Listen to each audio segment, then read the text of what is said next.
नमस्कार दोस्तों, मैं हूं आपका दोस्त जीतू। आप देख रहे हैं आपका अपना YouTube channel Jobs John Jeetu में।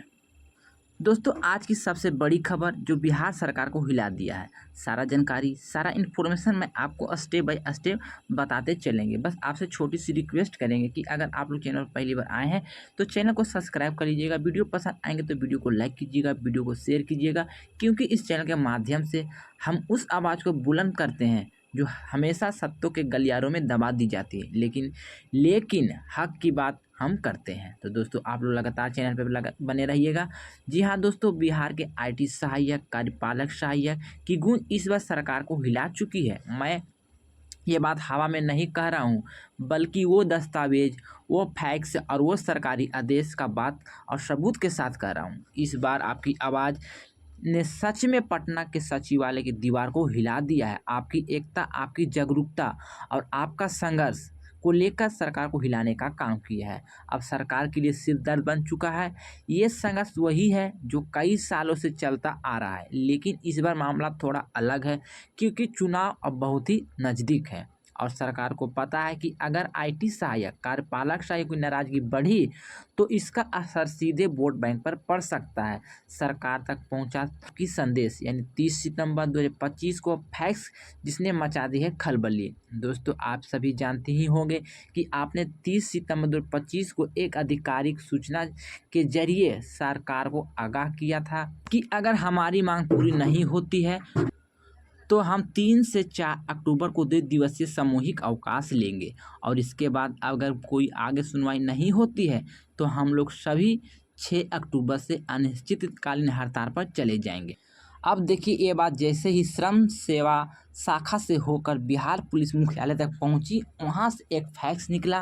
प्रेषक के रूप में लिखा गया था कि विशेष शाखा बिहार पटना से सभी जिला अधिकारी, सभी पुलिस अधीक्षक और सभी क्षेत्रीय पुलिस महानिदेशक को ये सूचना दी जाती है कि आईटी सहायक, कार्यपालक सहायक द्वारा 2 दिवसीय सामूहिक अवकाश तथा अनिश्चितकालीन हड़ताल की चेतावनी दी गई है। अब जरा सोचिए, जब ये सूचना स्तर पुलिस मुख्यालय तक पहुंच गई तो समझिए कि मामला सिर्फ आंदोलन का नहीं है, बल्कि प्रशासनिक चुनौती तक बन चुकी है।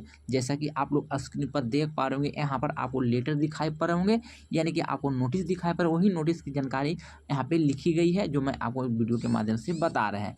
तो दोस्तों, सरकार डर क्यों गई है ये भी आपको समझनी है, क्योंकि सरकार भाली भांति जानती है कि आज हर दफ्तर में, हर प्रखंड में, हर योजना में आईटी सहायक और कार्यपालक सहायक के बिना कोई भी काम नहीं हो सकता। चाहे पंचायत के डिजिटल रिकॉर्ड हो, राजस्व कार्य हो, मतदाता सूची हो या चुनावी प्रबंधन सिस्टम हो, सब जगह कार्यपालक सहायक की काम पड़ता है। सब कुछ इन तकनीकी सहायकों के हाथ में होता है। अगर ये 2 दिन भी काम ठप कर दिए जाए तो बिहार प्रशासनिक का काम सचमुच जाम हो जाएंगे। इसलिए सरकार के अंदर भी अब मंथन शुरू हो चुका है। मंत्रालय के बीच फाइल चल रही है। अफसर एक दूसरे से पूछ रहे हैं क्या करें, कैसे सुलझाएं इस बात को, क्योंकि बात अब सिर्फ मानदेय का नहीं रहा, बल्कि राज्य की डिजिटल रीढ़ की है। तो दोस्तों, आपकी मांग सिर्फ जायज़ नहीं बल्कि पूरी ज़रूरी है। अब आइए जानते हैं कि आपकी मांग आखिरकार क्या है और सरकार उन्हें क्यों टालती जा रही है। आईटी सहायक, कार्यपालक सहायक ने साफ कहा है मानदेय में वृद्धि की जाए। आज के दौर में जो महंगाई आसमान छू रही है, इतने कम मानदेय में हम लोग का गुजारा असंभव है। सेवा स्थायीकरण किया जाए। कई सालों से एक ही पद पर एक ही जिम्मेदारी के साथ काम करने वालों को अब तक संविदा का टैग दिया जा रहा है। यह सीधे सीधे संवैधानिक अधिकार का उल्लंघन है। ईपीएफ का लाभ नियोजन की तिथि से मिले, क्योंकि आप सभी सरकारी सिस्टम का हिस्सा है। आप टैक्स देते हैं, सरकारी आदेश मानते हैं, लेकिन सुविधा के बाहर रखे गए हैं।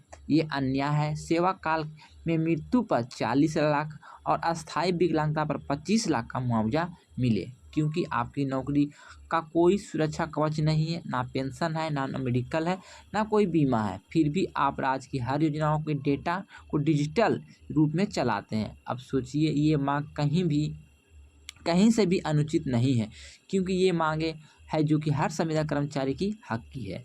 दोस्तों, 3 अक्टूबर की कैबिनेट बैठक की हुई जिसमें सभी का उम्मीद था, तो उसमें सभी को निराशा मिला। दोस्तों आप लोग को पता है कि 3 अक्टूबर को शाम 3:30 पर मुख्यमंत्री नीतीश कुमार की अध्यक्षता में मंत्रिपरिषद की बैठक हुई। इस बैठक में सभी संविदा कर्मचारी, आउटसोर्स कर्मचारी की उम्मीद कि शायद उन पर कोई ठोस निर्णय निकलेंगे, लेकिन अफसोस की बात है बैठक खत्म हुई और उसमें 45 विभाग कर्मियों के लिए कोई भी स्पष्ट निर्णय नहीं लिया गया। आईटी सहायक की मांग पर चर्चा तो हुई, लेकिन फैसला अगली कैबिनेट तक टाल दिया गया है। यानी सरकार अब भी टाइम पास मूड में है, लेकिन ये सरकार शायद भूल गई है कि अब जनता खासकर पढ़े लिखे युवा कर्मचारी है, टाइम पास कर्मचारी नहीं है, ये टाइम ऑफ कर्मचारी की तैयारी में है। क्योंकि एकता और लोकतंत्र की नई परिभाषा आपको समझना है दोस्तों।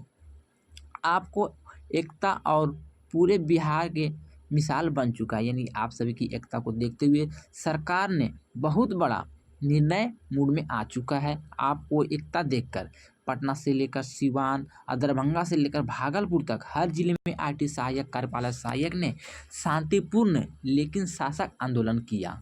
लोग बैनर लेकर नहीं बल्कि लैपटॉप और डेटा शीट लेकर मैदान में उतर रहे हैं। यह आंदोलन किसी राजनीतिक झंडे के तले नहीं है, बल्कि तकनीकी युवाओं के आत्मसम्मान के लिए है। और यही बात सरकार को डराती है, क्योंकि कोई बाहरी फंड नहीं है, यह सिर्फ अपने हक की लड़ाई की है और जनता इन कर्मियों के साथ खड़ी है। चुनावी माहौल पर क्या असर पड़ सकता है, तो अब बात करते हैं सबसे अहम पहलू की, चुनाव की।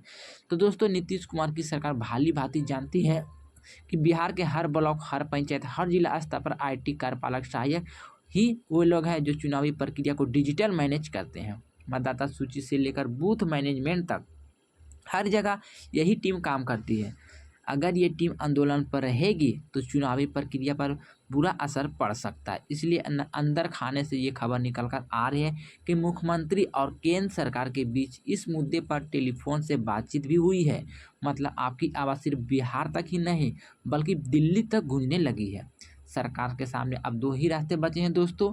अब सरकार के सामने पहला जो रास्ता है, आपकी मांग को मान ले या फिर प्रशासनिक और रणनीतिक संकट का सामना करें, क्योंकि जनता और सब समझ रही है। आज आईटी सहायक की बात हो रही है, कल जीविका दीदी की बात होगी, परसों आंगनवाड़ी सेविका की बात होगी और धीरे धीरे ये सभी आवाज़ें एक ही सुर में उठेगी कि अस्थायीकरण ही न्याय है।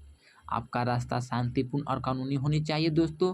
मैं हमेशा एक ही बात कहता हूँ, आंदोलन तभी सफल होता है जब वो कानूनी दायरे में रहे।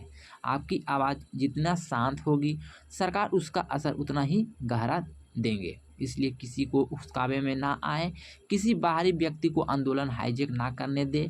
आपकी एकता और अनुशासन ही आपकी सबसे बड़ी ताकत है। तो जनता को समझना होगा, ये आंदोलन किसी के खिलाफ नहीं, अपने हक के लिए आंदोलन कर रहे हैं। आईटी सहायक, कार्यपालक सहायक आंदोलन किसी सरकार या पार्टी के खिलाफ नहीं है दोस्तों। ये लड़ाई अपने समान काम का समान वेतन की है, ये लड़ाई मानव गरिमा की है और ये लड़ाई नौकरी की अस्थिरता की है। और इसलिए जनता को भी आगे जाकर इन युवाओं को आवाज़ बनना होगा। तो दोस्तों अब वक्त आ गया है कि आपकी आवाज़ सिर्फ व्हाट्सएप ग्रुप तक नहीं बल्कि सचिवालय, बिहार विधानसभा तक पहुंचना चाहिए। अगर आप सच में इस वीडियो से सहमत हैं तो वीडियो को ज़्यादा से ज़्यादा शेयर करें, कमेंट में लिखें आईटी सहायक को न्याय मिले, समान काम का समान वेतन मिले। और याद रखिए जब तक एक एक कर्मचारी एकजुट रहेगा, कोई भी सरकार आपकी आवाज़ को नज़रअंदाज नहीं करेगी। तो दोस्तों ये थी बिहार के आईटी सहायक, कार्यपालक सहायक से जुड़ी पूरी सच्चाई, पूरी जानकारी। अगर वीडियो पसंद आया हो तो वीडियो को शेयर करें, कमेंट में अपना राय लिखें। और हाँ, अगर आप लोग चैनल पर पहली बार हैं तो जॉब जॉन जीतू चैनल को सब्सक्राइब जरूर करिए, क्योंकि यहाँ पर हर आवाज़ को मिलता है न्याय का मंच। तो दोस्तों ये थी छोटी सी जानकारी आप सभी कर्मी को लेकर। तो मैंने सारा इन्फॉर्मेशन, सारा जानकारी आपको स्टेप बाय स्टेप बताने का काम किए हैं। फिर भी अगर कोई जानकारी हमसे छूट गए, बोलने में कोई मिस्टेक हो गए, तो आप अपना छोटा भाई समझ के क्षमा कीजिएगा। मिलते हैं नए वीडियो में नई अपडेट के साथ, नई सूचना के साथ। जब तक के लिए goodbye, thanks for watching.